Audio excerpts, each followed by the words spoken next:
Bueno, buenas tardes. A la presentación del libro La justicia acusada, prologado por el presidente Alberto Fernández y compilado por Mauro Benente y Federico Tea. Ustedes ya saben que ya es un tópico, digamos, hablar de la crisis judicial en Argentina. La justicia está en crisis y no hablamos de una crisis coyuntural pasajera, sino una crisis de larga duración, una crisis paradójica, porque coincide también con la judicialización de la política, ¿no? La justicia es desconfiada y, sin embargo, cada vez resulta más interpelada, ¿no? Para que resuelva problemas, digamos, de la política, ¿no? Una justicia que se ha hecho eco también de la justicia mediática, ¿no? Que fue desafiada por los medios de comunicación hasta que los operadores judiciales muchas veces empezaron a imitarla, a el derecho a la defensa, ¿no? La producción de pruebas de acuerdo al Estado de Derecho, etcétera, etcétera, ¿no? Pero bueno, ¿de qué hablamos cuando hablamos de crisis judicial? Seguramente de muchas tareas pendientes que se revisan en este libro, como por ejemplo de la democratización de la justicia, de la falta de transparencia, del nepotismo, de la modorra intelectual de muchos de sus operadores, pero también de la incapacidad, digamos, para detener la violencia, ¿no? De actuar de manera oportuna para detener los conflictos y evitar muchas veces que se espiralicen y escalen hacia los extremos, ¿no? La justicia acusada es una justicia armada, ¿no? Es decir, es una justicia que está hecha a la medida, digamos, que ha estado hecha a la medida de la política, que estaba no solo para cuidarle las espaldas a muchos funcionarios, sino para sacar de carrera a aquellos políticos que desafían, ¿no? A otros funcionarios, ¿no? Me parece que la justicia acusada es una justicia también sobrepolitizada, y de eso también se habla en este libro, ¿no? Sabemos que la justicia es el poder menos democrático de todos, de modo que cada vez que la política o muchos políticos se cuelgan de sus vestiduras para resolver sus conflictos, están apelando justamente a soluciones muy poco democráticas, ¿no? Y por último, antes de pasarle la palabra a los que van a presentar este libro, decir lo siguiente, ¿no? Que, bueno, tuvieron muchas veces los políticos que ser perseguidos por la justicia, digamos, para que se dieran cuenta a veces, ¿no? De lo que era capaz también la justicia argentina, ¿no? Cuáles eran las prácticas con las que se medían un sector importante, digamos, de la población, porque la justicia que algunos políticos padecieron en los últimos años en Argentina, en los últimos 4 años en Argentina, es la justicia que algunos sectores sociales vienen padeciendo desde hace algunas décadas, por el solo hecho de ser jóvenes, por el solo hecho de ser morochos, por el solo hecho de ser pobres, por el solo hecho de estar desocupados o descualificados. Es decir, es una justicia no solo elitista, sino muchas veces clasista, racista y patriarcal, ¿no? Es decir, una justicia y además promiscua, ¿no? Porque es dueña de saberes y secretos que se transmiten entre la parentela. Basta que uno haga el árbol genealógico muchas veces de la justicia para darse cuenta cómo está integrada la justicia a que padecemos y que los autores hoy están acusando en este libro, ¿no? Y para presentar entonces este libro, prologado, como dije al comienzo, por el presidente de la Nación, Alberto Fernández, contamos con la presencia de sus compiladores y algunos autores, todos abogados. Mauro Benente, los voy a presentar en su orden. En principio, en realidad, va a hablar la ministra Elizabeth Gómez Alcorta, que no es autora ni compiladora, digamos, del libro. Bueno, la flamante ministra del Ministerio, digamos, de las Mujeres, Género y Diversidad. Es miembro del CES y ha sido abogado de militantes sociales perseguidos, entre otras a Milagro Sala, ¿no? Después va a seguir con la palabra Lisandro Pellegrini, que es autor también, coautor también en este libro, es especialista en Derecho Penal, fue docente de Derecho Penal y Procesal Penal en las facultades de Derecho de la Universidad de Buenos Aires y la Universidad de Palermo, y es actual subsecretario de Política Criminal del Ministerio de Justicia de la provincia de Buenos Aires. Está también con nosotros, bueno, Mauro Benente, que es profesor de Filosofía del Derecho de la Universidad Nacional de José C. Paz. Es director también del Instituto Interdisciplinario de Estudios Constitucionales de esa universidad y representante del Poder Ejecutivo en el Consejo de la Magistratura de la provincia de Buenos Aires y actual subsecretario, ¿no?, de la Unidad de Planificación Estratégica, digamos, del Ministerio de Justicia y Derechos Humanos también de la provincia de Buenos Aires. Federico Tea es el otro compilador de La Justicia Acusada, que es profesor de la Universidad Nacional de José C. Paz. De hecho, fue también el rector de esa universidad. Y finalmente, para cerrar, está también Alejandro Villar, que es el rector de la Universidad Nacional de Quilmes, es licenciado en Historia y doctor en Ciencias Sociales, y es especialista en temas de desarrollo local. Así que, bueno, gracias por estar acá en este Zoom, y bueno, le dejamos la palabra primero a la ministra. Bueno, gracias Esteban, gracias a la UNCI, a Federico, a Mauro, a Licho, que me invitaron a participar de la presentación, y también a Alejandro. Bueno, para mí es un placer, también una alegría estar compartiendo con ustedes la presentación de este libro, que por un lado este libro se puede leer, ¿no? Por un lado como 20 artículos, que si uno los lee por separado, se pueden leer por separado, pero también que si los leemos todos juntos, se lee una época, se lee una estrategia de gobernabilidad, que no es necesariamente la de un gobierno, se lee un modo también de disputar la democracia a través del gobierno de los jueces, y algunos de los artículos de los 20 artículos que integran el libro, hacen referencias algunos a causas judiciales puntuales, otros a instrumentos o herramientas procesales que se utilizaron en estas causas o en otras, ¿sí? Arrepentidos, escuchas ilegales, abuso de la prisión preventiva. Otros dan marcos teóricos a la persecución política mediante la herramienta judicial o los desafíos que tenemos por delante para repensar la organización de la administración de justicia. Como no soy coautora, a mí el libro en particular me permitió, y creo que es de las cuestiones más interesantes, ¿no? Porque habilita una serie de interrogantes sobre la crisis del Estado moderno, sobre las nuevas formas de ejercicio del poder, sobre la democracia actual a la luz digamos, de los problemas de nuestras sociedades, y pienso nuestras sociedades como sociedades occidentales o con las democracias contemporáneas, como parte diría, de un conjunto de preguntas y de respuestas que nos interpelan sobre todo para construir un pensamiento crítico que nos permita dar cuenta del presente, pero sobre todo del futuro, ¿no? Y para poder intervenir sobre la realidad que todos los que estamos acá nos interesa particularmente.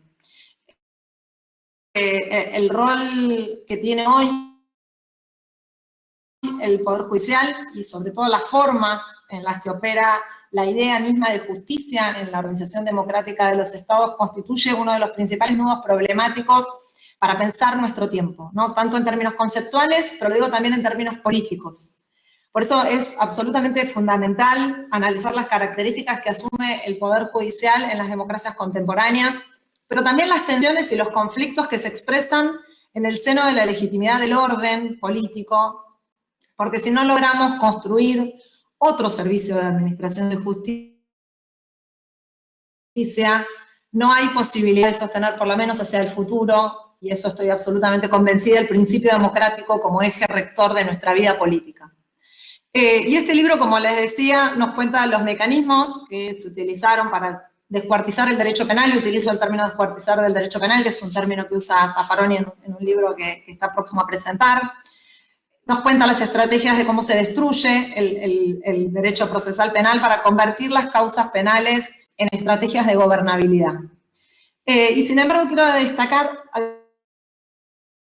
algunas cuestiones, que es que todos esos mecanismos que se hace mención se usaron en otras épocas, se usaron de distintos modos, por distintos actores judiciales, de la mano de otros actores sociales, políticos, contra distintas personas. Quizás lo que tiene de particular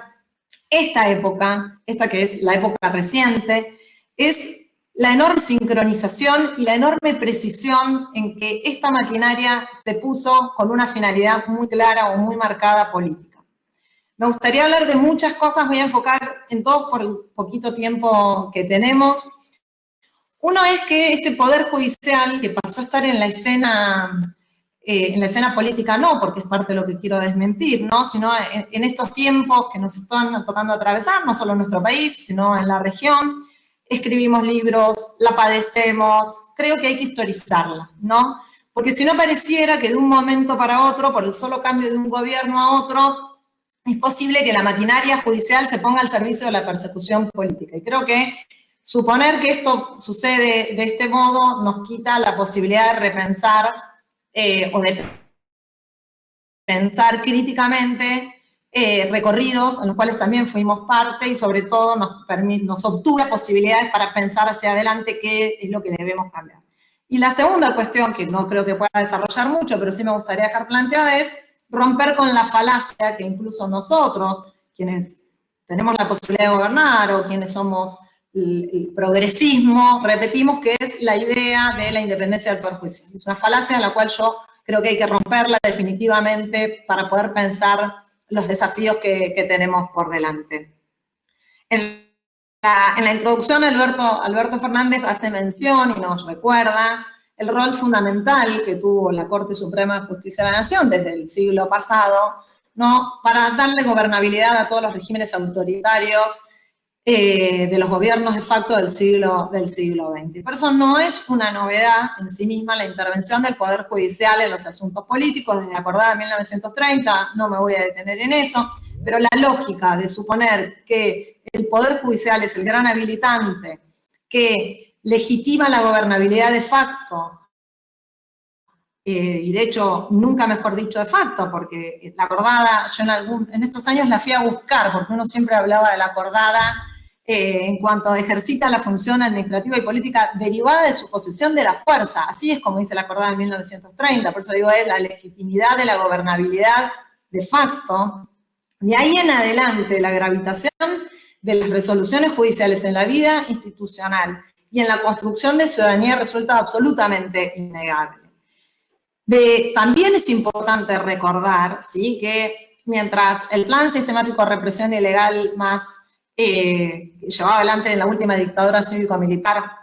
sucedía mientras se desaparecían, se apropiaban niños, se robaban, se violaban, se mataban, etcétera, etcétera, etcétera, y mientras los familiares y los organismos de derechos humanos, algunos incipientes en esa época, pedían justicia, recorrían buscando soluciones también, pedían justicia, más de 8.355 habeas corpus, hay que recordarlo, todos ellos en su inmensísima mayoría rechazados. Lo que hay que tener en claro es que quienes llevaron adelante el plan sistemático de represión ilegal más grande de nuestra historia después del primer genocidio originario, no vieron un obstáculo en el Poder Judicial para llevar adelante su plan criminal. Y esto hay que repetirlo, ¿sí?, digamos, una y otra vez. Así como debieron cerrar las legislaturas y el Congreso de la Nación y se modificaron obviamente todos los poderes ejecutivos, no sucedió eso con el Poder Judicial. ¿Por qué? Porque el Poder Judicial no era un obstáculo para ese plan criminal. Entonces, esto también nos permite historizar. No pasaban más de 10 años de la salida o de la conquista de la vida democrática, cuando en 1994 se empezó a poblar como Europea a partir de las reformas del Código Procesal Penal de la Nación. Y Argentina era sacudida por el atentado a la sede de la AMIA Daya, el más grande de nuestra historia. También hay que recordar que mientras nuevamente los familiares otra vez recorrían los pasillos judiciales exigiendo sobre todo verdad y justicia, un juez federal arregló pagar $400.000 de fondos reservados de la CIDE a un imputado para que mintiera, para que desviara una organización judicial. Entonces, un amigo personal del presidente de la Nación y los amigos de la Policía Federal eran fundamentales. La CIDE usó sus fondos reservados para que se hiciera una versión de los hechos diversa, que llevaría muchísimos años a policías que no eran santos justamente, pero policías que no estaban involucrados en esos hechos para que estén presos esa maniobra delictiva, mafiosa, en la que intervinieron máximas autoridades del Poder Ejecutivo Nacional, de la Policía Federal, del Poder Judicial, del Ministerio Público Fiscal, porque todo esto se hizo con la intervención de fiscales, con la Agencia de Inteligencia,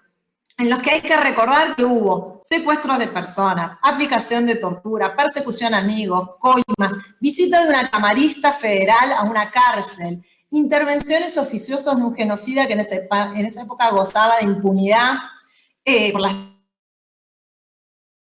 leyes de la impunidad. Esto sucedía en el marco de una causa judicial en plena vida democrática, ¿sí? Entonces digo esto, ¿por qué? Porque nosotros sostenemos y encontramos que efectivamente todos estos mecanismos que hoy los vemos con una maquinaria perfecta, en distintas épocas, en distintos momentos, como decía, distintos actores judiciales avanzaron sobre ellos, intervinieron de este modo, con testigos falsos, con causas armadas, con abusos, con presos y presas políticas. Y esto sirve para poder entender que esa maquinaria está intacta y que lo que hace a veces es sincronizar o no sincronizar o utilizar alguno de estos operadores cuando es necesario en clave política. La segunda cuestión, que me quedan 5 minutos nada más, es romper la falacia de la independencia del Poder Judicial. Nosotros sabemos que la organización de la República moderna se basó principalmente en el concepto de la división y la independencia de los poderes del Estado, que yo creo que eso hay que problematizarlo en los modos en que hoy se entrecruzan y se tensionan con la propia noción de democracia. La idea de la independencia del Poder Judicial está en el mito fundante de la modernidad política. Nosotros sabemos que la ingeniería constitucional estableció 3 poderes con la lógica de los pesos y los contrapesos. No me voy a detener en nada de esto como cruces de controles, entendiendo que efectivamente 2 estaban vinculados a la soberanía popular y 1 no, centralmente porque este poder era el poder que debía controlar los excesos o de las mayorías o en todo caso asegurar los derechos de las minorías. A ese fin, lo que se debía establecer era una enorme cantidad de privilegios. Nosotros ahora pensamos en privilegios, es asegurar una cantidad de condiciones para que el poder político, el poder económico, los poderes fácticos, que hoy denominamos con mucha claridad, no permitan que sus intervenciones puedan salir de la lógica estricta vinculada al derecho, a la ley, etcétera, etcétera. Para eso no vamos a mencionar, porque todos acá sabemos cuáles son parte de esa serie de hoy privilegios, estabilidad en los cargos, incluso hasta más de 75 años, depende de quién se trate, regímenes especiales de publicidad y declaraciones juradas, sueldos aventajados, vacaciones diferenciadas, exenciones impositivas, etcétera, etcétera, etcétera. Claramente lo que tendían estos privilegios era asegurar que la administración de justicia, o sea, aquellos funcionarias, exclusivamente estén guiadas o guiados por la ley y el sano juicio, un término que a mí me causa un poco de gracia. La pregunta que subyace hoy por hoy es si hay todas esas dispensas, esas excepciones, esos fueros, ese objeto declarado constitucionalmente en aquellos constituyentes que lo supusieron, o si por el contrario afianzan un poder real que, además de alejar a la administración de justicia de la idea del servicio público, que esto es alguien que cualquiera haya transitado de cualquier modo, de adentro, de afuera, del costado, los tribunales, lo tenemos muy claro, crean una casta de funcionarios y funcionarias, o de funcionariado con privilegios, que no se someten además a ningún tipo de control social o control político, a diferencia de todo el resto de los funcionarios y funcionarias.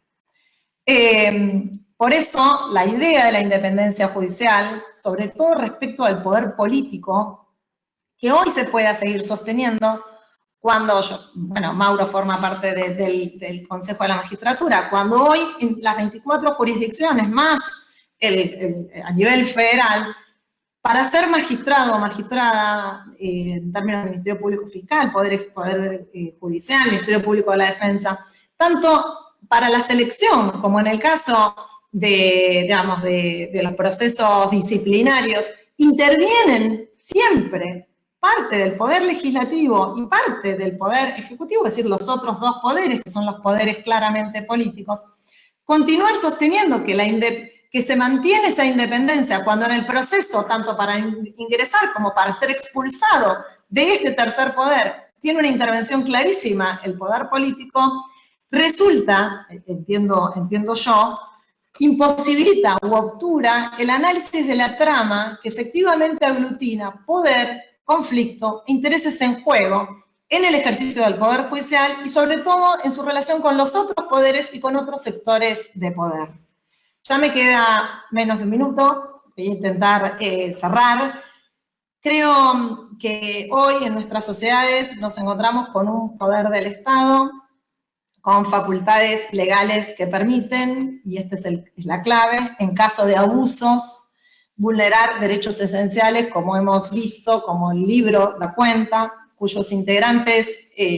gozan de un importante legitimador, sobre todo, no dije esto porque no tengo tiempo, como portadores o impartidores de justicia, la idea de que sigamos hablando de justicia para hablar del Poder Judicial, esta cosa asociada que los jueces y las juezas es gente proba.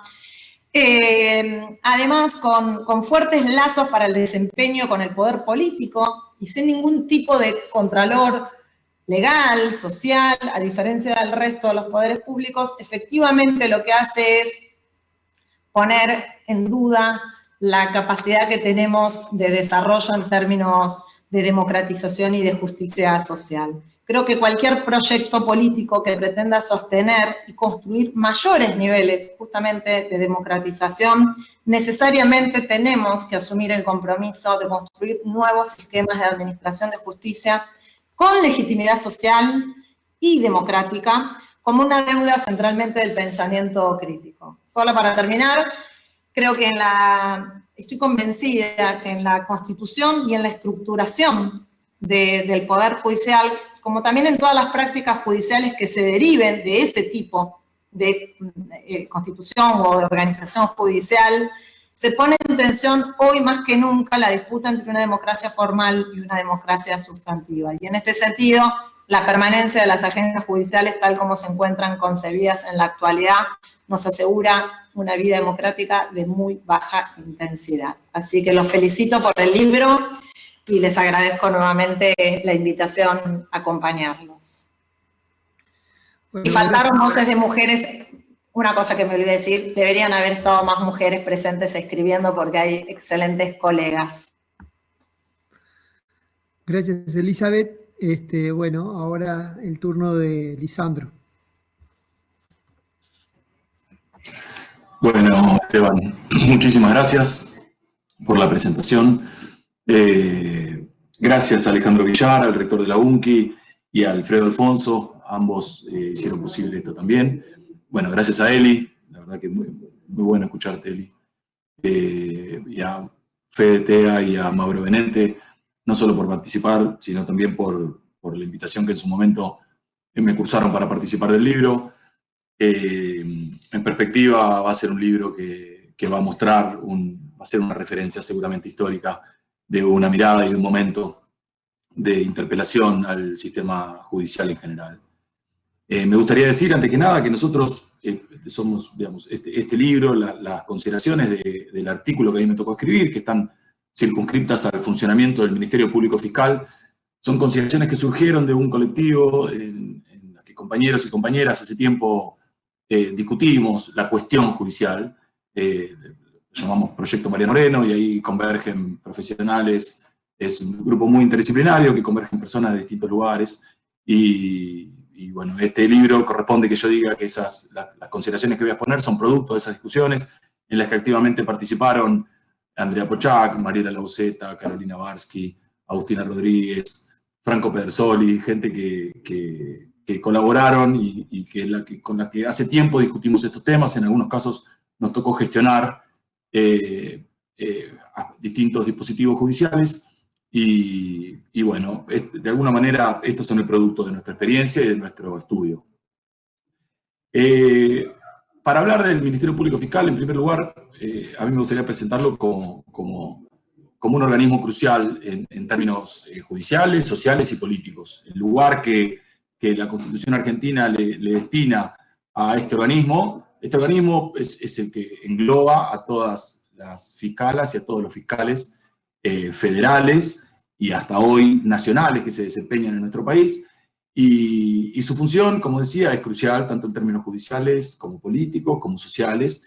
Y toda la capacidad de rendimiento de este organismo todavía no se ha puesto en valor. Su desenvolvimiento está en una etapa absolutamente inicial,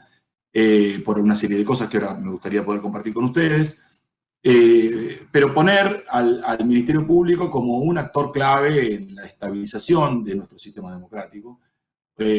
un organismo cuyo buen funcionamiento en gran medida genera el buen funcionamiento de todos los órganos del sistema judicial, y a mi entender hay que poner un ojo muy especialmente en esta institución y en este momento muy particular de la historia de esa institución. Para poder hablar de a dónde quiero llegar y marcar los 3 puntos, algunos de los cuales están resaltados en el artículo con el que yo pude colaborar con este libro, me interesa hacer un mínimo raconto histórico de algunos hitos que me parecen fundamentales tener presente para entender cuál es el momento tan singular que atraviesa el Ministerio Público Fiscal. Hay 2 momentos que a mí me gustaría, son momentos prolongados, pero 2 momentos me gustaría resaltar. Uno está circunscrito a la década del 90 y el otro arbitrariamente lo fijo en el 2007 y el 2017 por hechos que voy a contar. Pero básicamente en la década del 90 el Ministerio Público Fiscal logra su reconocimiento constitucional, entra a la Constitución Nacional como un órgano extrapoder, se lo reconoce con autonomía funcional y autarquía financiera, nada pocos, el reconocimiento de su independencia y demás. Sin embargo, esta consagración constitucional no trajo aparejado su desenvolvimiento realmente autónomo, por razones que ahora vamos a ir analizando. En la misma década, en el año 98, se sanciona la primera ley orgánica del Ministerio Público. Es una ley que le siguió dando al organismo características ligadas a su autonomía. Uno de los puntos que me va a gustar hablar tiene que ver con autonomía, tratando de buscar esta falacia que Eli trataba de desnudar recién cuando hablaba de independencia judicial. A mí me gustaría charlar, discutir, interpelar sobre qué hablamos cuando hablamos de autonomía de actuación del Ministerio Público. ¿Qué entendemos por autonomía? Pues para llegar a esto quiero decir, la autonomía está conformada y gestada a partir de una serie de hitos históricos, algunos de los cuales tienen su origen en la década del 90, su consagración constitucional, su primera ley orgánica. En esa ley orgánica se le reconoce a la persona titular del organismo, procurador, procuradora, que su nombramiento estaba sujeto al consenso de las 2/3 partes del Senado, que para removerlo de su cargo había que generar un juicio político, todas garantías que procuraban darle autonomía al funcionamiento del Ministerio Público. El otro momento institucional, histórico, importante que a mí me interesa resaltar es lo que ocurre, yo pongo entre 2007 y 2017, es muy arbitrario. Lo que quiero marcar son esta serie de sucesos. Por un lado, en la época en que Esteban Rí estuvo a cargo del Ministerio Público, Esteban Rí generó una dinámica de trabajo, una forma de trabajar del Ministerio Público que después fue generalizada, pero que en ese momento fue muy inaugural. Básicamente, en materia de persecución de crímenes internacionales en Argentina, todos los delitos vinculados al terrorismo de Estado en nuestro país y a la trata y explotación de personas, generó un sistema de trabajo que articulaba la actuación de fiscales territoriales, fiscales propiamente del caso y fiscales especializados, que generó muy buenos resultados. En el caso de lesa humanidad, yo creo que en gran medida esa decisión de la Procuración General a partir del año 2007, donde se crea una unidad de coordinación para casos vinculados al terrorismo de Estado en Argentina, explica los resultados reconocidos a nivel mundial que tiene nuestro país en materia de juzgamiento de responsables de crímenes de lesa humanidad. Y ese diseño estaba en cabeza de Rí, y él logró implementarlo, le dio un enorme apoyo institucional, y en ese momento no había estructuras en el Ministerio Público que normativamente consolidaran esa manera de trabajar. No obstante, las 2 experiencias fundamentales en sistemas de persecución criminal, tanto en trata y explotación de personas como en lesa humanidad, mostraban que ese era un camino de desarrollo institucional próspero para la institución. En la gestión de Alejandra Gils Carbó, este modelo de trabajo se potencia, se desarrolla,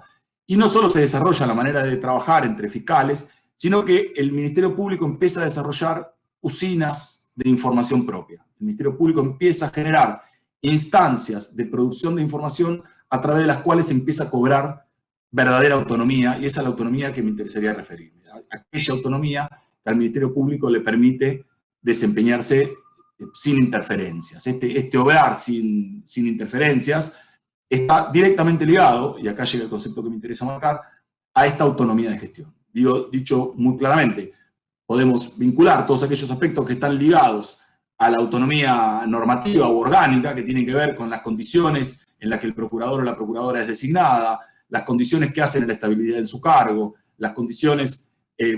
todas las condiciones que tienen que ver con lo orgánico, y después hay una serie de condiciones que están vinculadas a la autonomía de gestión. La autonomía de gestión es aquella que le permite al Ministerio Público tener la posibilidad, sin ir más lejos, de investigar a la fuerza policial, por decirlo de alguna manera, sin tener que acudir a los laboratorios forenses de la fuerza policial. Poder investigar al poder económico con capacidad real de procesar, sistematizar y elaborar conclusiones a partir de información muy voluminosa. Esa usina de producción de información propia es la que al Ministerio Público le da autonomía de gestión. Y la autonomía de gestión es la que hoy se está poniendo en juego en el Ministerio Público Federal de nuestro país, y esa es la que tenemos que prestar atención. De ninguna manera menosprecio la autonomía orgánica, me parece que es fundamental, pero la discusión que a mi juicio hoy se está atravesando el Ministerio Público Fiscal está mucho más ligada a la autonomía de gestión que a la autonomía orgánica. Cuando nosotros pensamos al Ministerio Público como productor principal de la política criminal, a mí hoy el cargo que me toca ocupar en el gobierno de la provincia de Buenos Aires es subsecretario de Política Criminal. La manera que yo consigo y el equipo de trabajo que se desempeña conmigo conseguimos a la política criminal es entenderla como una política pública. La política criminal no es otra cosa que una de las políticas públicas más importantes del Estado. Más importante por los efectos que tiene, en tanto es el brazo represivo más importante, coarta los derechos fundamentales de las personas, y además por el volumen de recursos que desenvuelve en su ejercicio. Ahora, tiene una particularidad, a diferencia de otras políticas públicas del Estado, como puede ser la monetaria, la política de educación y demás, que la política criminal se confecciona, se desarrolla, se produce, se diseña y se planifica a través de distintos organismos que responden a distintos poderes del Estado. Ahora, en esa articulación, mucho más en un Estado federal, donde nosotros tenemos que articular no solo a nivel federal, sino luego con cada Estado provincial e incluso muchas veces con cada Estado municipal. Esa articulación, el organismo central y al que la Constitución le reconoce la centralidad para producir una de las políticas públicas más importantes del Estado federal, es el Ministerio Público. Y es en esta medida que nosotros tenemos que comprender la necesidad de que logre autonomía de gestión. El Ministerio Público en este momento tiene una ley orgánica, sancionada en el año 2015, que lo que hizo fue cristalizar una serie de dispositivos y de usinas de producción de información que en su momento, durante la gestión de Alejandra Gil Carbó, se fueron produciendo con base reglamentaria, pero que legisladores y legisladoras en el año 2015 y de manera aledaña a la sanción del Código Procesal Acusatorio, cristalizaron en ley para hacer de esa manera de trabajar el umbral legal del Ministerio Público Fiscal. Esa ley orgánica, que a su vez, vale decir, en rigor, es la primera ley orgánica exclusivamente del Ministerio Público Fiscal, porque la primera que yo hice referencia el año 98 era compartida entre el Ministerio Público Fiscal y el Ministerio Público de la Defensa, es una ley orgánica cuyo grado de implementación al día de hoy es absolutamente incipiente. Y tiene dispositivos fundamentales que no están puestos en práctica. Y alguno de ellos me va a interesar hacer alguna referencia. Pero otra vez una pequeña consideración respecto a historia reciente. Cuando Mauricio Macri asume la presidencia a fin de 2015, entre los primeros decretos de necesidad de urgencia que sacó, hubo uno en particular que derogó, vale también la aclaración, derogó a través de un decreto de necesidad de urgencia los artículos de la Ley Orgánica del Ministerio Público Fiscal, a través de los cuales se estipulaba la implementación paulatina de la ley. Si bien técnicamente es incorrecto, lo relevante del tema es cómo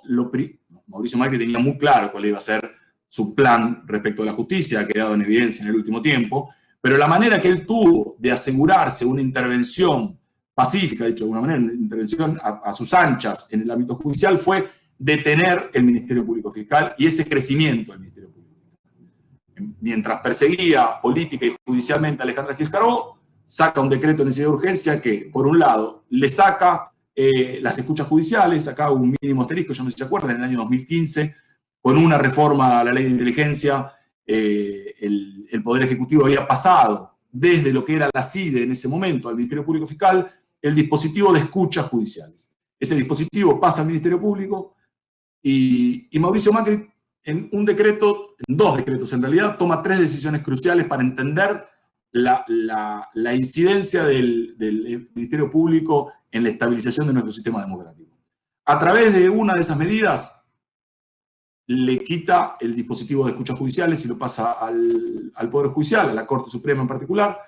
A través de otras, deroga el artículo que estipulaba la implementación paulatina de la nueva ley orgánica, y en la otra, como si fuera poco simbolismo, deroga el artículo que preveía la autarquía financiera del Ministerio Público. La autarquía financiera del Ministerio Público había sido reconocida en la ley de 2015 por primera vez desde que en el año 1994 la Constitución había dicho que el Ministerio Público era un órgano autárquico, con autarquía financiera. Esto recién se reglamenta en 2015 y Mauricio Macri, de manera con toda la semiótica del caso, deroga esa disposición. La ley orgánica actual es una ley orgánica que está pensada para un Ministerio Público activo, un Ministerio Público protagonista en la vida social de nuestro país. Está claro que nosotros, esa ley lo que estipula es salir de una institución absolutamente pasiva y de actuación reactiva, como teníamos décadas atrás. Era una institución donde fiscales y fiscalas, en grandes líneas, en generales,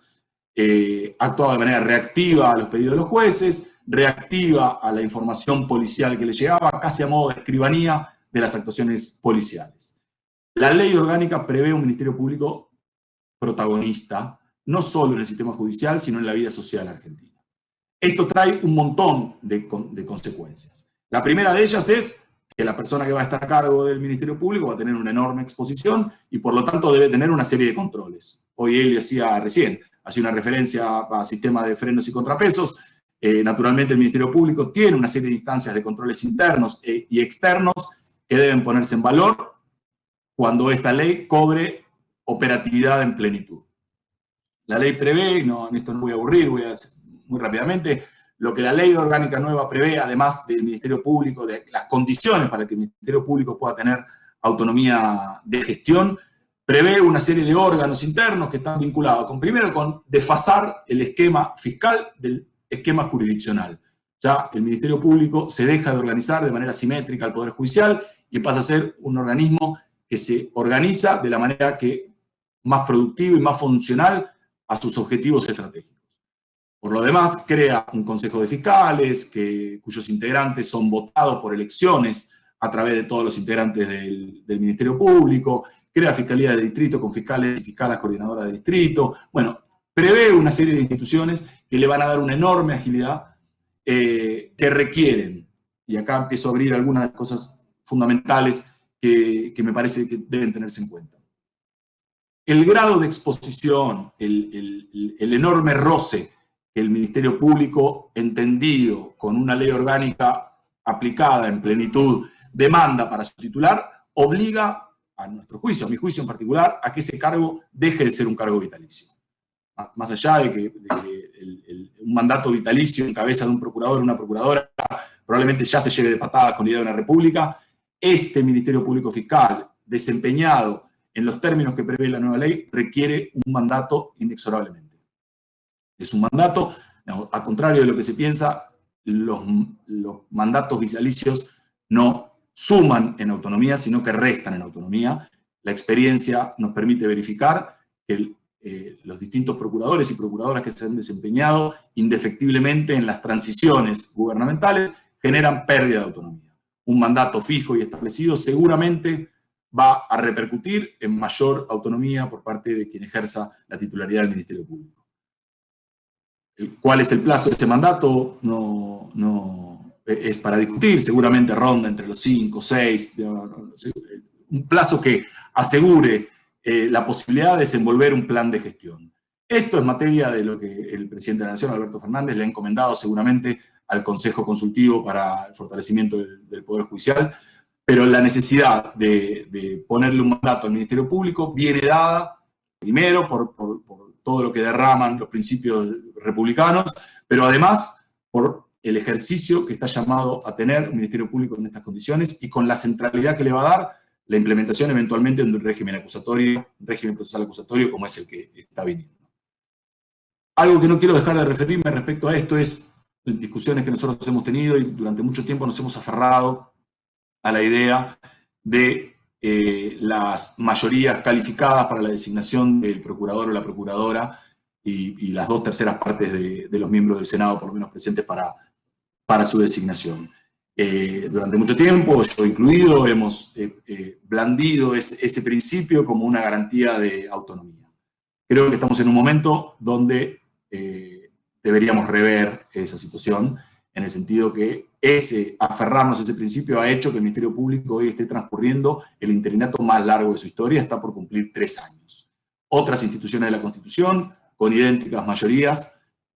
han demostrado también ser incumplibles a la hora de ocuparse esos cargos. Yo creo que estamos obligados y estamos obligadas a reflexionar sobre la necesidad de repensar esas mayorías. Naturalmente no puede ser cualquier mayoría, tiene que ser una mayoría lo suficientemente grande como para asegurar que la persona que llegue tenga cualidades, idoneidad, independencia necesaria, pero tenemos que rever si el hecho de haber puesto tan alta la vara no nos está generando el efecto absolutamente contrario al que queríamos, y es debilitar la actuación del Ministerio Público. Hoy, en función de esa mayoría, nosotros tenemos un Ministerio Público débil que está terminando su 3er año de gestión. Lo último que quiero decir con respecto a esto, y que tiene que ver también con lo que él hacía referencia, el sistema judicial argentino está atravesado por los servicios de inteligencia, está atravesado desde la dictadura para acá por la actuación de inteligencia, la actuación espuria de los servicios de inteligencia. El Ministerio Público también tiene todas las condiciones para ordenar la actividad de los fiscales, reglamentarla y asegurarse que los servicios de inteligencia no vuelvan a participar en inteligencia criminal ni como auxiliares de la justicia de los fiscales. Yo simplemente con esto quiero llamar la atención sobre la enorme versatilidad y la capacidad de rendimiento que tiene el Ministerio Público. En este momento nosotros contamos con la Agencia Federal de Inteligencia a cargo de Cristina Camaño, que ha impulsado un decreto que hoy en día impide que agentes de inteligencia se involucren con la producción de inteligencia criminal, y esto parece en principio saldado. No obstante, cuando pensamos en la capacidad de rendimiento del Ministerio Público y en las posibilidades del Ministerio Público como estabilizador de las instituciones de nuestra democracia, también lo tenemos que ver en una de las formas en las que se expresa es pensar en su conducción como una forma de impedir el contacto espurio entre fiscales e inteligencia, entre otras tantas actividades que uno puede imaginarse en cabeza del Ministerio Público, ordenadoras del desempeño del sistema judicial en general. Creo, Esteban, que estoy sobre el tiempo, tengo un par de cosas para decir, pero la vamos a dejar seguro para después para las preguntas. Yo les agradezco muchísimo. Bueno, gracias, Lisandro. Antes de pasarle la palabra a Federico Tea, recordarle a los asistentes que si quieren formular alguna pregunta, algún comentario, lo hagan por el chat y nosotros vamos a seleccionar alguna de ellas para participarles a los panelistas. Bueno, buenas tardes a todos, a todas. En primer lugar, agradecerle a la UNCI, a Alejandro, a Alfredo, que son 2 amigos y colegas, ex colegas. Bueno, a la ministra Eli, un gusto y un orgullo tenerla acompañándonos aquí, a Licho y a Mauro y a todos los presentes y todas las presentes. Voy a tratar de dividir la conversación, si bien tanto las presentaciones de Eli como de Licho me hicieron escribir bastante y dispersarme y tratar de querer hablar de otras cosas. Voy a tratar de respetar el plan original y hablar en primer lugar del origen del libro y en segundo lugar algunos apuntes sobre los 2 capítulos sobre los que me tocó escribir. En relación al origen del libro, me parece importante en una charla como esta porque organizada por la Universidad Nacional de Quilmes, porque justamente el libro tuvo un origen en los claustros universitarios, y no de cualquier universidad, sino que de una universidad nacional pública, de la última generación de las universidades creadas en el conurbano bonaerense. Y digo esto porque en general,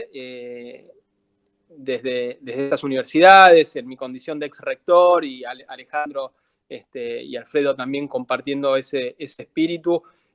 siempre levantamos una de las principales banderas y uno de los principales logros de la época de expansión del sistema universitario que se dio entre 2003 y 2015, la posibilidad de que miles y miles de jóvenes que de otra manera no hubieran accedido a la educación superior, gracias a la creación de estas universidades, pudieron ir a la universidad, estudiar una carrera, y siempre citábamos los grandes porcentajes de estudiantes y de graduados y graduadas que teníamos y que tenemos, que son los primeros en sus familias en llegar a la universidad. Y sin duda yo creo que ese es uno de los principales logros de la creación de más universidades y la expansión del sistema universitario, pero también estoy convencido que otro de los grandes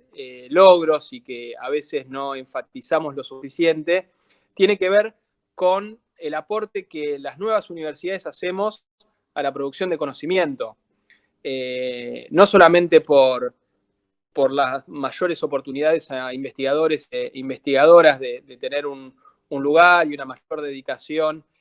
como profesionales con dedicación exclusiva a esa tarea, sino también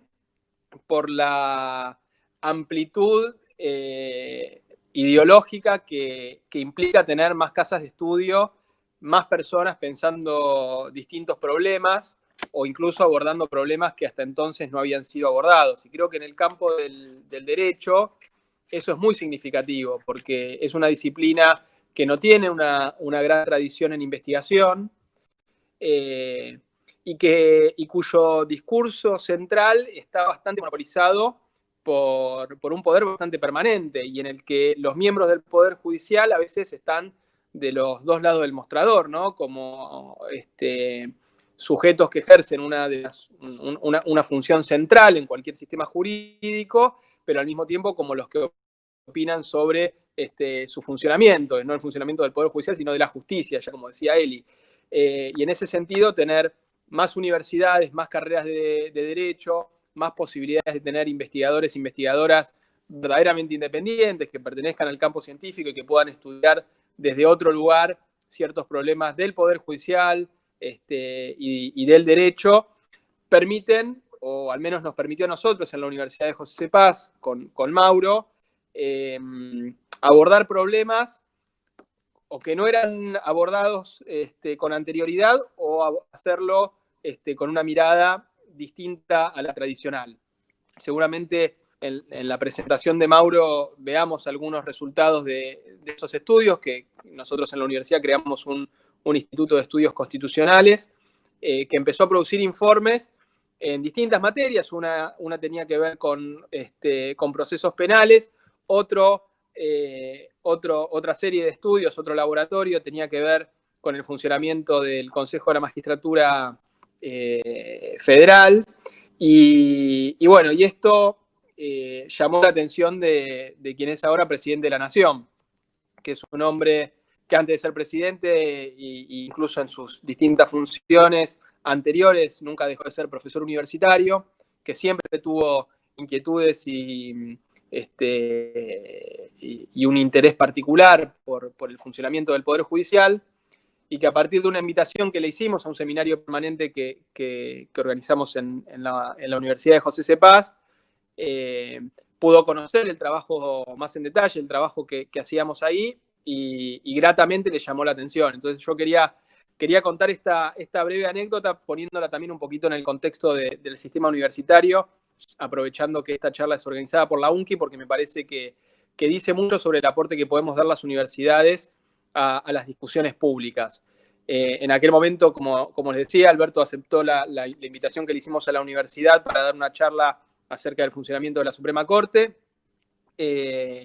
y pudimos compartir con él los resultados de algunos proyectos de investigación. Pudimos incluso quedarnos más tiempo para debatirlos, y ahí empezamos a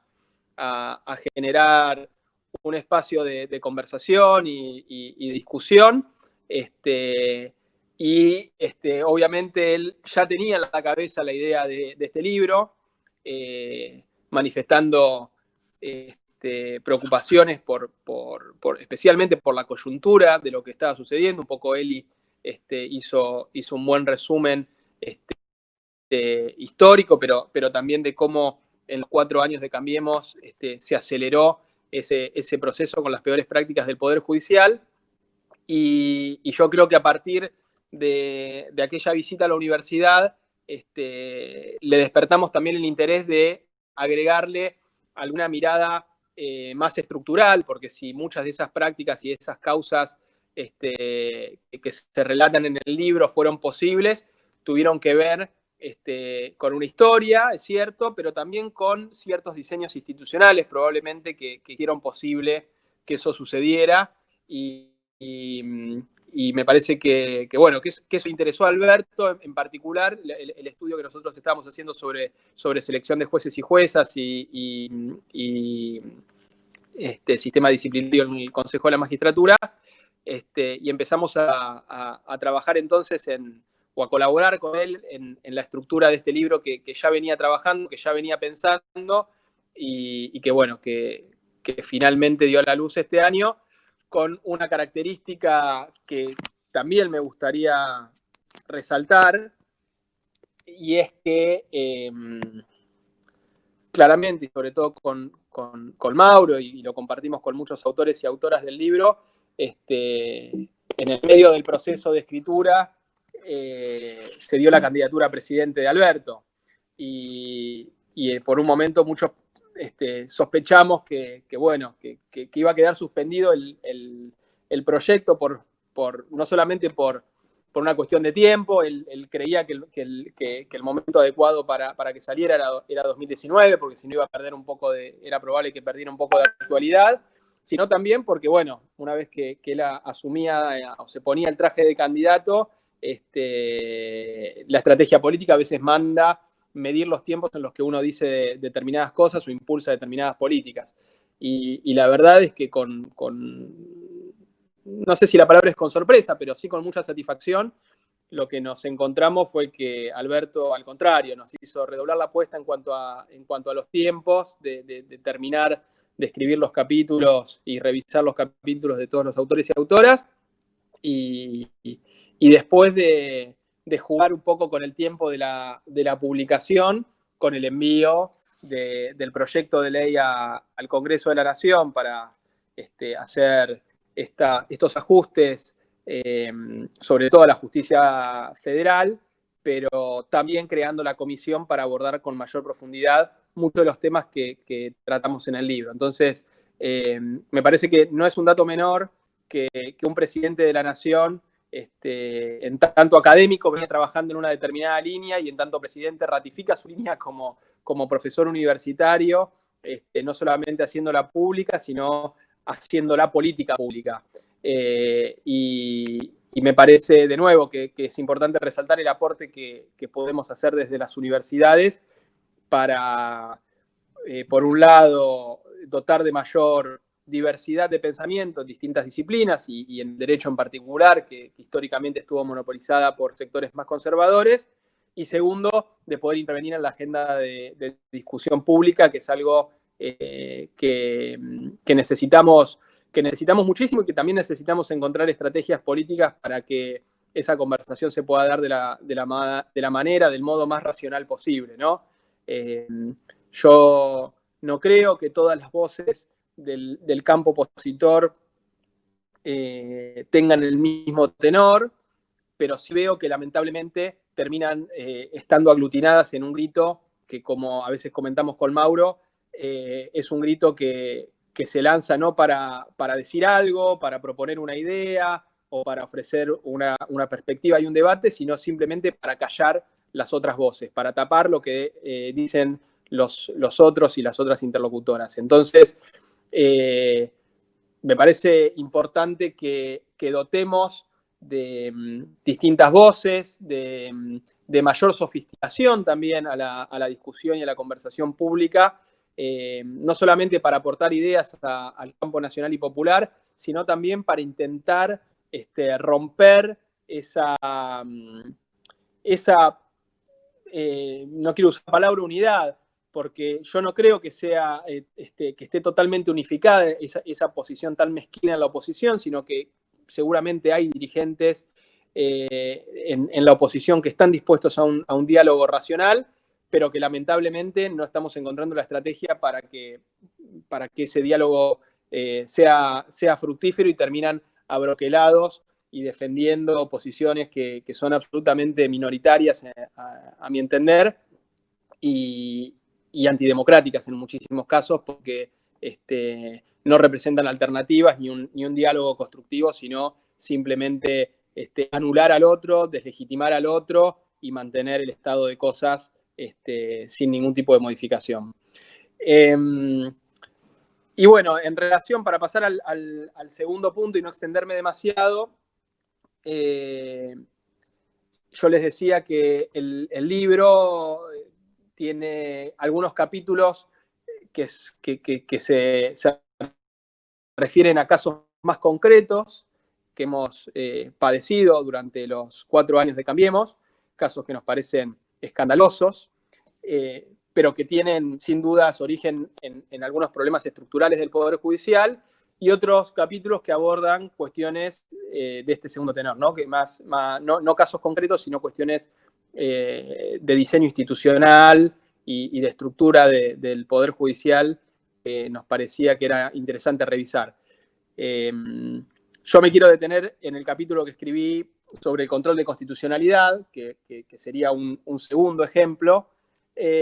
pero antes hacer una pequeña invitación a leer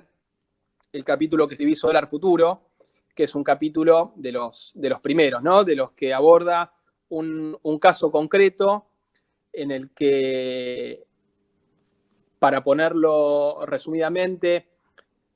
porque parece muy complejo el asunto, pero en realidad se termina reduciendo a una simple pregunta, y es si el Banco Central de la República Argentina puede cumplir su rol como regulador en el mercado, ¿no? Y lo que está en juego en esa causa, además de una persecución penal a los funcionarios y las funcionarias que cumplieron el mandato de la Carta Orgánica del Banco Central, porque esa Carta Orgánica manda a intervenir en los mercados para garantizar la estabilidad de la moneda, para promover el desarrollo económico en el país, y justamente lo que se imputa es haber intervenido en el mercado. Paradójicamente, ¿no? La imputación que se hace, la acusación que se les hace a los funcionarios en esa causa, tiene que ver con que utilizaron una herramienta que es la venta atada al precio futuro del dólar, a un precio distinto del que supuestamente es el único y verdadero, que es el del mercado. Y como todos y todas sabemos, porque lo vemos cotidianamente, no hay un único precio y un único valor del dólar, sino que depende de los distintos mercados, si uno va al contado con liquidación, o si es importador, incluso está el mercado ilegal o el mercado paralelo, como se lo suele denominar, que es minorista, el mercado de bonos. Y se da la paradoja en este caso que el Poder Judicial parecería partir de la premisa de que el dólar libre, el dólar ilegal, es el dólar de mercado, y que las decisiones que tomaba el Banco Central de la República Argentina los tenía que hacer en base a ese parámetro, cuando claramente, repito, la función del Banco Central es intervenir en el mercado para regularlo, para modificar el precio, y por lo tanto no puede hacer eso si toma como verdadero un valor, un precio. Y todas las interpretaciones técnicas, que la verdad es que no hace falta tampoco, no hacía falta tampoco hacer demasiada prueba, pero así todo se negó toda esa prueba durante el proceso, indican que cuando la Carta Orgánica del Banco Central se refiere a operaciones de mercado, se refiere al instrumento a través del cual el Banco Central opera, que es el mercado electrónico y no puede hacer operaciones por fuera de esos mecanismos electrónicos que son los que dotan de transparencia la intervención del Banco Central, pero que de ninguna manera se podrían referir a un único valor de mercado del dólar, primero porque eso no existe y segundo porque eso conspiraría contra la esencia misma del Banco Central. No sé si fui claro con la explicación, pero en cualquier caso los invito a leer ese capítulo. Y lo que quiero señalar y enfatizar con esto, y por eso traté de hacer bastantes referencias a cuál es la misión de un banco central en un país, y en Argentina en particular, porque esta decisión que todavía, o este proceso judicial que todavía está abierto y está a juicio oral, elevada la causa, no solamente representa un caso terrible, digamos, de persecución penal a funcionarios y funcionarias que estaban cumpliendo con sus funciones y de una intromisión, pero no quiero decir en cuestiones políticas, porque no adhiero a esa doctrina que reza que los jueces no pueden intervenir en cuestiones políticas porque lo hacen todo el tiempo, pero sí que lo hagan de manera absolutamente ilegítima e ilegal. Y en este caso, además, lo que está en juego sí es una cuestión estructural. Porque si termina siendo convalidada esta acusación y terminan siendo condenados y condenadas las personas acusadas, además de la injusticia que eso representa para esas personas, tiene una consecuencia estructural hacia el futuro sobre las capacidades que puede tener un banco central en un país, que en definitiva va a terminar siendo que las autoridades monetarias en un país deben aceptar a los poderes fácticos y al precio que ellos determinen que tiene que tener el dólar, entre comillas, libre, sin ningún tipo de regulación estatal. Es decir, si bien lo que a uno seguramente más le choca de esta causa son las arbitrariedades en el proceso y la persecución que se enmarca con otras causas que se dieron durante esos años, la persecución penal de funcionarios y funcionarias, me parece importante no perder de vista esta otra consecuencia estructural que puede tener una decisión adversa en la causa dólar futuro y lo que puede implicar en términos de pérdida para el Estado Nacional de una herramienta regulatoria que es fundamental para el desarrollo de un país, ¿no? Para poder implementar una política económica distinta a la que quieren los poderes fácticos, ¿no? En definitiva, lo que está en discusión es si puede haber más de una política económica o si la única política económica que existe, que puede existir y que es verdadera, es aquella que indica que el Estado se tiene que quedar cruzado de brazos mirando sin hacer nada, sin intervenir y sin regular. Porque, de nuevo, cuando uno empieza a escarbar y a sacar las palabras difíciles y los tecnicismos de esta causa, en definitiva la acusación termina siendo, es un delito que el Banco Central y que los funcionarios a cargo del Banco Central de la República Argentina intervengan en el mercado para regularlo. Y eso es una locura. Está mal y tiene consecuencias gravísimas para nuestro país. Me extendí más de lo que pensaba con la cuestión de dólar futuro, pero no quiero dejar de hacer alguna referencia al otro tema, al otro capítulo que abordo en el libro, que tiene que ver con el control de constitucionalidad y los peligros de lo que llamamos el jugador que se da sus propias reglas, que crea sus propias reglas. Ahí a mí me pareció muy interesante el planteo que hizo él y la historización de distintas intervenciones del Poder Judicial, y en función de eso hago la siguiente reflexión. Yo creo que en los últimos años ha habido una creciente constitucionalización del discurso político o de las discusiones públicas. Cada vez más vemos una invocación a la Constitución en nuestros alegatos políticos. Y eso, en principio, debería robustecer la democracia, ¿no? Uno no puede estar en contra de eso. A mí me parece que está bien que demos esas discusiones públicas tratando de tener a la Constitución de nuestro lado. Ahora, cuando ese discurso constitucional lo dejamos en manos de pocas personas, en lugar de robustecer la discusión pública, tal vez la consecuencia de esta constitucionalización de las disputas políticas sea bajarle la intensidad a esa discusión y a esa democratización de la palabra. Y esto tiene que ver con el capítulo que escribí sobre control de constitucionalidad, que básicamente trata de explicar en el lenguaje más claro posible de qué se trata, qué es esta función que pueden ejercer en Argentina cualquier juez, cualquier jueza de cualquier instancia y jurisdicción, de declarar que una ley dictada por una legislatura o que un decreto dictado por un poder ejecutivo es inválido por resultar contrario a la Constitución. ¿Y cuáles son los problemas que trae aparejado? Que son múltiples y tienen que ver con el origen de esos jueces, que es un origen que está más alejado de las mayorías democráticas, que tiene que ver con cuáles son las condiciones bajo las cuales se ejerce ese control, esas reglas que no son tan claras y que incluso en sus orígenes fueron dadas por el mismo Poder Judicial que las ejerce, y eso es un contraste enorme con las otras funciones que cumplen los otros dos poderes del Estado. Y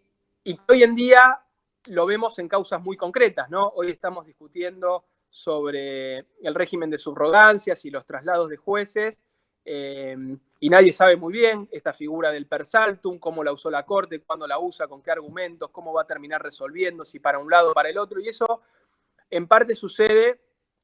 porque claramente, como en muchos otros ámbitos, en el ámbito del derecho constitucional se produce una brecha interpretativa en la que no encontramos siempre una única respuesta posible, sino que hay varias. Y eso es objeto de disputa y es objeto de disputa política. Negar ese carácter político de los jueces y juezas en general está mal, como también señalaba Eli en su intervención, pero cuando hablamos del ejercicio del control de constitucionalidad, es mucho más evidente que lo que está en juego es político y que los jueces ejercen un rol político. Entonces, con el capítulo y con la invitación a leer el capítulo sobre control de constitucionalidad, no solamente los y las invito a entender un poco más los orígenes de ese instituto y distintos problemas que tiene, sino también a tratar de pensar distintas alternativas y hacernos preguntas sobre cómo creemos que debería ser esa discusión constitucional en una democracia que claramente ve cada vez más involucrado del derecho constitucional a las disputas políticas, pero que sin embargo esa novedad o esta situación no ha hecho que revisáramos estos diseños institucionales. Para pensar, por ejemplo, y lo hago a modo de pregunta y no de tener una respuesta definitiva, y espero que el Consejo Asesor que creó el presidente aborde este tipo de cuestiones, si no sería mejor, en lugar de contar con una Corte Suprema que maneja sus propios tiempos, que en algunas causas acepta el per saltum, en otras no, algunas causas van más rápido, otras van más lentas, si no deberíamos pensar en la conveniencia de tener un tribunal constitucional, si no deberíamos pensar, como también decía Licho, para el Ministerio Público, en tener mandatos de magistrados y magistradas que estén limitados en el tiempo y no que sean vitalicios y vitalicias. Bueno, si no deberíamos repensar en función de esta constitucionalización de las discusiones políticas en un diseño distinto de cómo el Poder Judicial ejerce el control de constitucionalidad para hacerlo verdaderamente más democrático, para aprovechar eso que es tan importante, que es que todos y todas sepamos lo que dice la Constitución y tratemos de ponerla de nuestro lado para tener una democracia de mayor densidad y no para dejarla en unas pocas manos que se dan sus propias reglas y que en general están en contra de los derechos de las mayorías y no a favor. Así que, bueno, les dejo la invitación y espero haber sido claro con esta breve intervención. Bueno, gracias Federico, y ahora le pasamos la palabra a Mauro.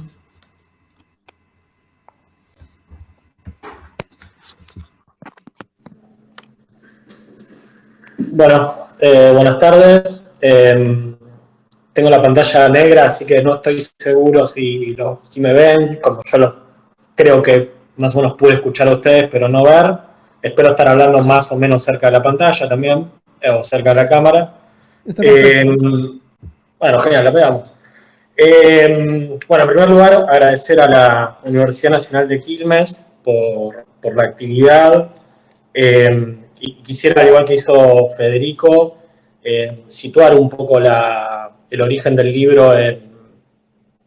en las lógicas universitarias. Fede ya explicó un poco el origen coyuntural del libro en esa conferencia que fue a dar Alberto a la Universidad Nacional de José C. Paz. Y yo quisiera a esa misma anécdota darle quizás alguna dimensión un poco más conceptual, que siempre trabajamos en su momento en la universidad, que tenía que ver con la reivindicación de la educación superior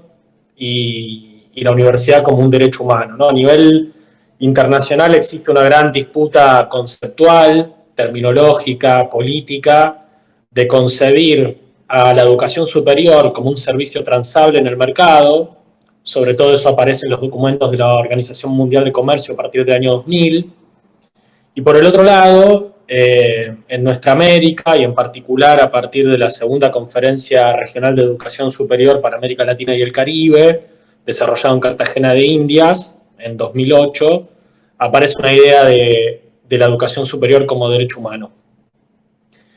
Y esa idea de educación superior como derecho humano claramente tiene una matriz individual, una matriz liberal, si se quiere, que tiene que ver con pensar ese derecho humano como el derecho de cada individuo, de cada persona, para acceder a los estudios universitarios, para permanecer dentro de los estudios universitarios y para en algún momento egresar. Y eso necesita claramente de la existencia de universidades, pero también de un elenco de recursos materiales para que esas personas puedan estudiar, y también la ausencia de obstáculos culturales para pensar que determinadas personas, por ejemplo, su género, orientación sexual y demás, no deberían estudiar. Entonces, por un lado, hay una dimensión individual del derecho a la educación, pero también existe una dimensión colectiva de ese derecho a la educación superior, que tiene que ver con, de alguna manera, pensar que la educación superior no es solamente el derecho individual de acceder a la universidad o a los estudios de educación superior, sino también que el pueblo, que es un sujeto colectivo, que no es una agregación de meros individuos, se nutra de los conocimientos que se puedan producir en los ámbitos universitarios. Es decir, ya no se trata de pensar el derecho como algo que pueden gozar los individuos individualmente para acceder a las instituciones universitarias, sino también de pensar que el pueblo merece entrar en diálogo, entrar en contacto, y en ese contacto no es un contacto pasivo, sino que es un contacto de interlocución con los conocimientos que se producen en el sistema universitario. Un poco la idea de producir conocimiento en el ámbito de las nuevas universidades, como decía Federico, tiene que ver con eso, ¿sí? Con pensar el sistema universitario, en particular las nuevas universidades, no solamente como instituciones que garantizan el derecho individual a la educación superior, sino también como instituciones que contribuyan a la construcción de conocimiento para que ese conocimiento pueda ser apropiable por el pueblo. Y acá le agrego algo también particular, ¿no? Que tiene que ver quizás con cierta formación más individual. Hay un célebre trabajo de Max Horkheimer de 1937 que se llama Teoría Crítica, que es en parte retomada por Habermas en Conocimiento de Interés en 1973, que si bien es un poco dicotómico lo que voy a decir ahora, y es como está planteado en el texto de Horkheimer lo que dice es hay dos maneras de construir conocimiento: un tipo de conocimiento que tenga solamente pretensiones descriptivas y en ese marco el conocimiento se transforma en un discurso de orden, porque reproduce una realidad y si esa realidad es injusta, reproduce esas injusticias. O la otra es construir teoría crítica, ¿sí? Algo que Habermas denomina conocimiento guiado por un interés emancipatorio, que es un interés que trata, de alguna manera, de aportar a ciertas transformaciones de la realidad en términos emancipatorios. Y un poco,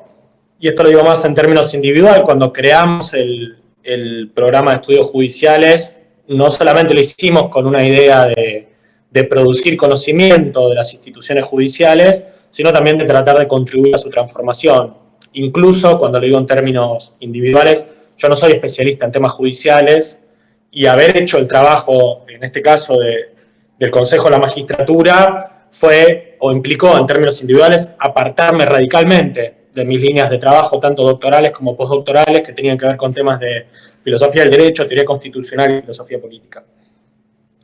Eso, digamos, me interesaba resituar esta publicación de la justicia acusada, que tiene un montón de críticas, una de ellas muy acertada, como hizo Eli, de que no tenemos paridad de género, pero que se inscribe dentro de ese origen. Yo había preparado un PowerPoint para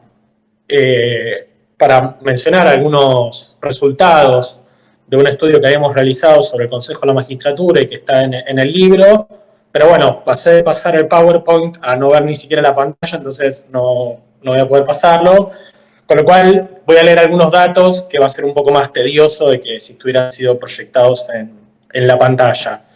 En el libro lo que hay son 2 capítulos, uno vinculado al proceso de selección de jueces y juezas en el Consejo de la Magistratura de la Nación, el otro vinculado al proceso de rendición de cuentas en la órbita del Consejo de la Magistratura de la Nación,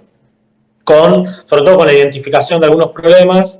que esto lo aclaro ahora. Estos problemas son estructurales. En general, las mediciones de tiempo que hicimos para evaluar el rendimiento, el funcionamiento del Consejo de la Magistratura son de larga data, no se circunscribieron en los últimos 4 años durante la presidencia de Mauricio Macri, sino que en general tratamos de ensanchar lo máximo posible las líneas temporales para poder mostrar que no son problemas coyunturales, sino más bien problemas estructurales del Consejo de la Magistratura de la Nación. En lo que hace al proceso de selección de jueces y juezas, el procedimiento básicamente es el siguiente: hay un llamado a concurso, una prueba de oposición escrita, una evaluación de antecedentes a quienes tengan más de 50 puntos en esa prueba de oposición.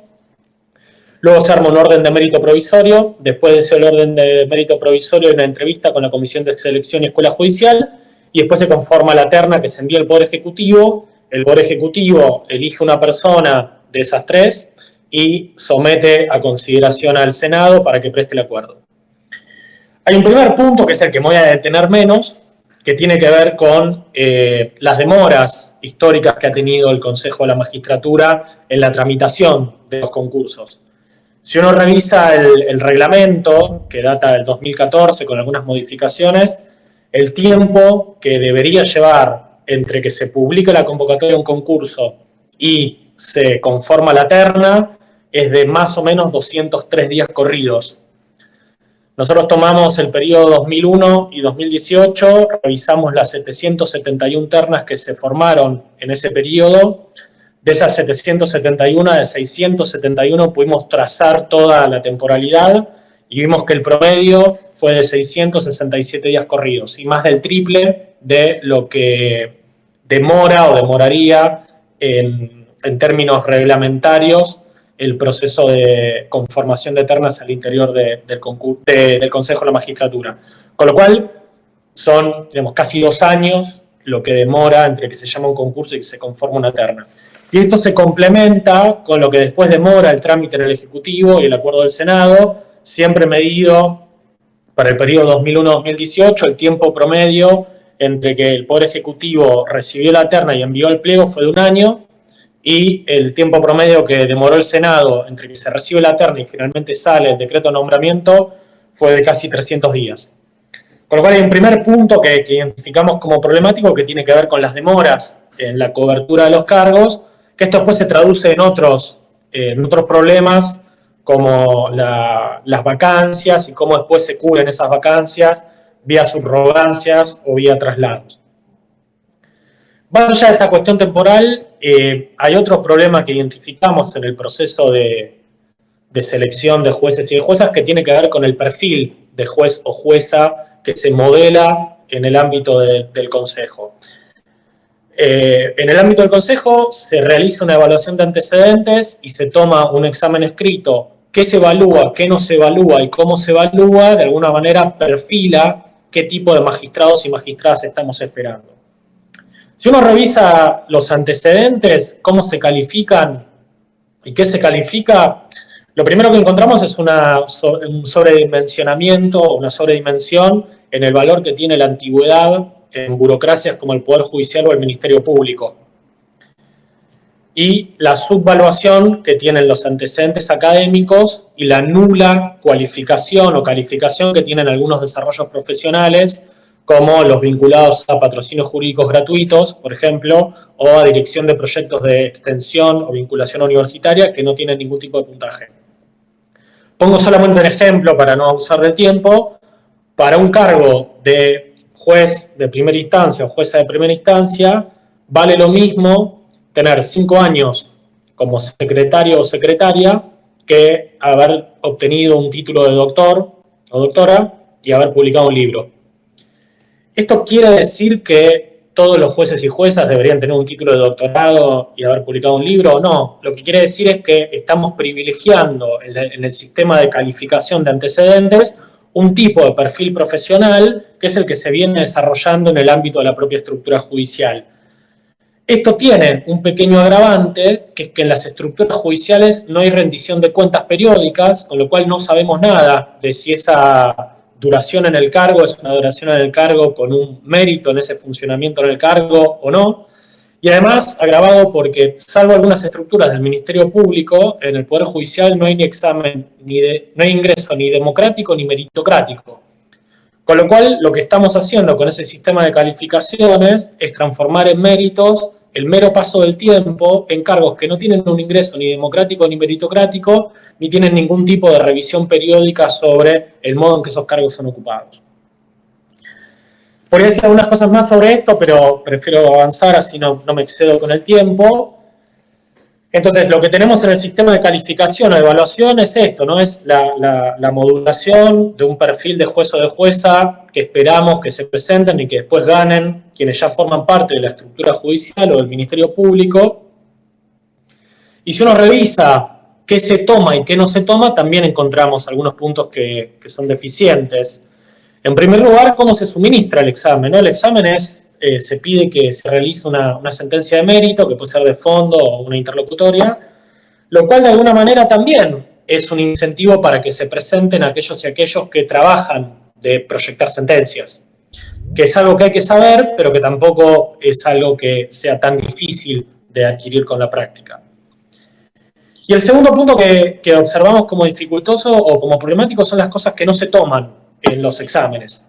Nosotros evaluamos 144 temarios de concursos entre el 2014 y el 2018, revisando si en esos casos aparecían temas de injusticias por redistribución o injusticias por reconocimiento, ¿sí? La gramática de injusticias por redistribución o por reconocimiento es la que utiliza la filosofía política contemporánea, autores como Nancy Fraser o autores como Axel Honneth, para identificar dos núcleos de injusticias, uno vinculado a la mala distribución de los recursos materiales, básicamente, injusticia de clase, para decirlo en términos sencillos, y por otro lado algunas injusticias vinculadas al reconocimiento de ciertos modos de vida, y ahí están las injusticias que se vinculan con no tomar como válidas ciertas identidades de género o ciertas identidades sexuales. Para decirlo en términos sencillos, lo que medimos un poco es si se evaluaban cuestiones vinculadas a injusticias de clase e injusticias de género, y lo que vimos es que solamente en 11 de 144 concursos estaban en los temarios algunos de estos temas. Con lo cual, cuando nos preguntamos por qué el Poder Judicial a veces es insensible a las injusticias de género o las injusticias de clase, o es más, reproduce esas injusticias de género o esas injusticias de clase, bueno, en parte es porque el sistema que tenemos para evaluar los conocimientos de aquellos aspirantes a la magistratura, no contempla tomar este tipo de cuestiones. Por último, ¿sí? Después de este momento de evaluación de antecedentes, con los problemas que tiene de prueba escrita, también con las deficiencias que tiene, se forma un orden de mérito provisorio, y después de ese orden de mérito provisorio hay una entrevista en el marco de la Comisión de Selección y Escuela Judicial del Consejo de la Magistratura. Ahí lo que analizamos fueron todos los dictámenes que se tomaron de las entrevistas que se tomaron entre enero del 2013 y diciembre del 2016, y lo que arroja es que casi en 7 de cada 10, o sea, el 70%, se cambia ese orden de mérito provisorio.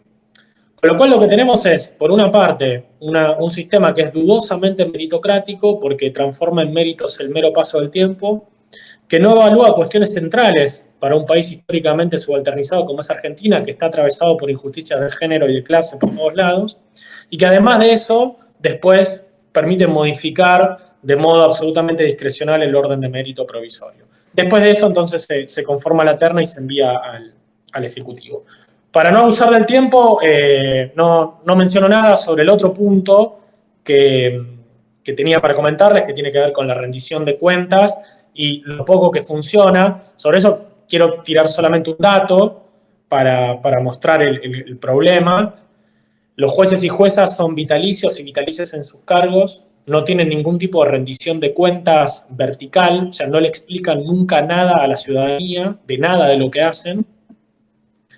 Y lo único que tienen es un sistema de rendición de cuentas horizontal, es decir, respecto de otras instituciones. Eso funciona en el ámbito del Consejo de la Magistratura. Solamente tiro el dato, no puedo explicar todo lo que está por detrás. Nosotros revisamos 1.126 resoluciones del Consejo de la Magistratura de la Nación entre 2013 y 2016 respecto ¿cómo es? O 2014 y 2017, perdón, respecto de las denuncias que recibió el Consejo por mal desempeño o delito de jueces y juezas, y sobre esas 1.126 aplicó 2 sanciones. Tiro ese dato, eso tiene varias dimensiones por detrás, pero quería decir algo sobre ese tema y dejo por acá para no abusar del tiempo, agradeciendo nuevamente a la Universidad Nacional de Quilmes por la organización de la actividad. Bueno, muy interesante, Mauro, lo que acabas de contarnos. Parece que eso justifica lo que también había planteado Federico,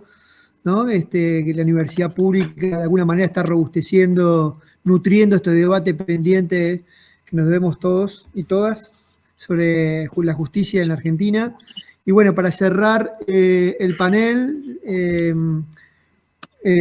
voy a presentar de vuelta, digamos, al rector de la Universidad de Quilmes, Alejandro Villar, licenciado en Historia, doctor en Ciencias Sociales y también especialista en temas de desarrollo local. Así que, bueno, le dejo la palabra a Alejandro para que cierre esta jornada. Gracias. Bueno, buenas tardes a todas y a todos. Muchas gracias, Elizabeth, muchas gracias, señora ministra, por compartir este lugar virtual, por estar en nuestra universidad en formato virtual. Y también muchas gracias a Federico y a todos los que trabajaron en este libro por también contar con la Universidad de Quilmes para su presentación. Y también, digamos, agradecer a Esteban el esfuerzo y el trabajo para que estuviéramos todos hoy aquí. Y a todo el equipo técnico que está detrás de las pantallas, que vemos o no vemos, y que permiten que hoy estemos compartiendo este espacio en formato virtual. Voy a hacer algunos comentarios en relación con el libro, pero lo mío va a ser un poco más macro, digamos, ¿no? En primer lugar, retomando el tema que haya sido un libro generado en una universidad y en una universidad joven, alrededor de la Facultad de Derecho y de la investigación en el área del derecho. Me parece que claramente las universidades tenemos que poner y revisar en nuestra agenda el tema de la formación de los abogados y de la gente de derecho. Así como la crisis del 2001 y las políticas económicas llevadas adelante por el gobierno de Néstor y de Cristina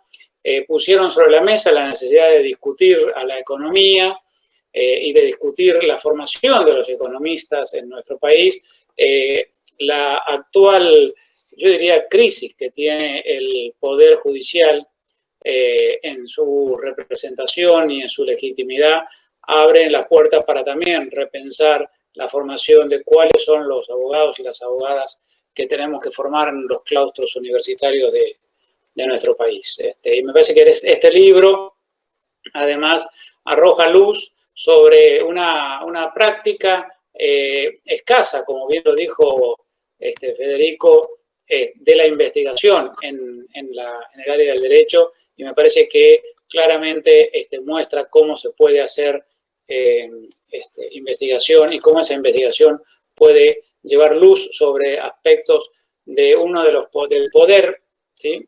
Más opaco de los tres poderes que tenemos en la organización institucional de nuestro país, ¿no? Y insisto con la idea de poder, digamos, porque una cosa es el poder judicial y otra cosa es la justicia. Y uno puede observar cómo desde, no diría prácticamente desde la Revolución Francesa para acá, las élites económicas han buscado limitar el poder democrático surgido a través del voto popular y a través de las grandes mayorías. Entonces estaba primero el voto censitario, el voto de solo los hombres, digamos, hemos ido avanzando claramente en el poder democrático, y después de la terrible noche de las dictaduras de América Latina en la década del 70, hoy, digamos, se ha abierto desde ya algunas décadas este espacio de la democracia en nuestro continente. Pero claramente aparece en ese escenario nuevos poderes en la búsqueda de limitar la expansión de ese poder democrático en base a las decisiones populares. Y se vio en América Latina cómo ese poder, que es el poder judicial, se convirtió en un instrumento del poder de las élites económicas de nuestro continente. Y Elizabeth, nuestra ministra que está acá compartiendo nosotros la mesa, hablaba de la independencia. Entonces yo pensaba, ¿independencia de qué poder? Digamos, de los poderes judiciales, de los poderes que provienen de la organización institucional de nuestro país, o del poder fáctico concreto que opera sistemáticamente y que hoy, digamos claramente, además, tiene un rostro y tiene una conducción, ¿sí? Política que tiene que ver con los grandes medios de comunicación y los sectores más concentrados de la economía y el papel, además, del sector agroexportador. Es decir, hay ahí claramente una identificación, como se ha visto pocas veces, de un poder económico que tiene además su representación política, electoral, lo cual me parece que está muy bien que tengamos finalmente claro que hay una representación por parte de un partido, o en este caso un grupo de partidos, que representan los intereses de ese sector. Dicho esto, entonces, ¿uno qué puede observar? Que en América Latina, cuando el poder este poder concentrado se ha visto de alguna manera acechado, ha ido recurriendo, ya no puede recurrir a los militares, ha recurrido al poder judicial. Lo vimos tempranamente en Honduras, allá por el 2009, pero luego, ¿sí? Cuando pudimos observar el golpe institucional a Dilma y lo que hicieron con Lula en Brasil, ¿sí? Lo que están haciendo con Correa en Ecuador, con Evo Morales en Bolivia, ¿sí? Y la cuestión de Bolivia también hace aparecer otro poder, ¿sí? Que tampoco hemos tenido muy en cuenta, que es la policía, ¿sí? Cómo influyó y cómo terminó finalmente el ejército opinando y terminando entonces con el proceso democrático en nuestro hermano país. Planteo esto entonces porque claramente, digamos, hay que entender que ese poder judicial está, digamos, claramente al servicio de ese otro poder económico. Y esto es lo que me parece tenemos que repensar cuando repensamos el poder judicial en la Argentina para que realmente tengamos justicia. El libro muestra claramente los aspectos jurídicos de la falta de transparencia y de algunas cuestiones que son prácticamente un dislate, como planteaba recién Federico con el tema del dólar futuro. Es decir, el Poder Judicial se mete en la política económica, se metió en la política de medios durante el gobierno de Cristina, obstaculizando la implementación de una ley ampliamente votada por el Congreso, y ahora además, obviamente, también se mete en las cuestiones que tienen que ver con su propia organización judicial, como el tema de los jueces y el persalto. Mostrando entonces en la cabeza de ese Poder Judicial, ¿sí?, una situación, vamos a llamarle ambigua o compleja, ya que está tratando sobre sus propias cuestiones. Planteado esto, digamos, me parece que para poder pensar un poder judicial que garantice justicia, hay que pensar muchos de los elementos que este libro viene a colaborar y muchas de las cuestiones que hoy se presentaron en esta presentación, que nos habla de la formación, la forma en que se eligen los jueces y las juezas, de cómo funciona, se supone, digamos, ¿no?, esta cuestión del equilibrio de poderes y de cómo sopesar el poder. Y aquí entonces me parece que también es momento para preguntarnos hasta dónde ese Poder Judicial garantiza justicia también entre los sectores populares. Hoy tenemos una situación de crisis en la provincia de Buenos Aires con el tema de una toma de tierra por parte